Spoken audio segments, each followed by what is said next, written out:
పొత్తుల వల్ల కొందరికి టికెట్లు ఇవ్వలేకపోయామని టీడీపీ అధినేత చంద్రబాబు అన్నారు. రాష్ట్ర ప్రయోజనాల కోసమే మూడు పార్టీలు కలిసి పనిచేస్తున్నాయని చెప్పారు. బీసీలకు అధిక ప్రాధాన్యత ఇచ్చింది టీడీపీ పార్టీ అని అన్నారు. రాష్ట్రం అభివృద్ధి చెందాలంటే కూటమి విజయం సాధించాలన్నారు చంద్రబాబు. విజయవాడలోని ఏ కన్వెన్షన్లో జరిగిన టీడీపీ వర్క్షాప్లో ఆయన పార్టీ శ్రేణులకు దిశానిర్దేశం చేశారు.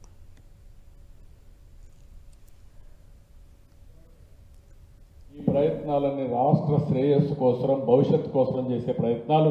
ఈ రోజు నుంచి ఏ అభ్యర్థి ఏ పార్టీ వాడు కాకుండా 175 మంది ఎమ్మెల్యేలు, 25 మంది ఎంపీలు ఎన్డీఏ అభ్యర్థులుగా, అందరి అభ్యర్థులుగా ప్రజాహితం కోసం మీరు పనిచేయాలని మరొక్కసారి అందరికీ విజ్ఞప్తి చేస్తారని ఆశిస్తూ అందరికీ నమస్కారాలు.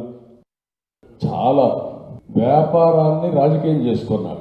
రాజకీయం చేసుకున్న తర్వాత ఎవరైనా సరే కొన్ని విలువలు ఉంటాయి, కొన్ని పద్ధతులు ఉంటాయి, కొన్ని ప్రాధాన్యతలు ఉంటాయి. ఏలాంటి లేకుండా అనునిత్యం మీరు నోరిప్పితే అబద్ధాలు, బ్లాక్ అండ్ లైస్. ఒక ముఖ్యమంత్రిగా ఉండే వ్యక్తి ఇన్ని అబద్ధాలు చెప్పి మళ్ళా సర్వైవ్ అవుతాడు నా జీవితంలో ఎప్పుడు నేను ఊహించలేదు. ఎందుకంటే బీసీలు 50% జనాభా ఉన్నారు. 50% ఉండే జనాభాకు న్యాయం చేయాలి.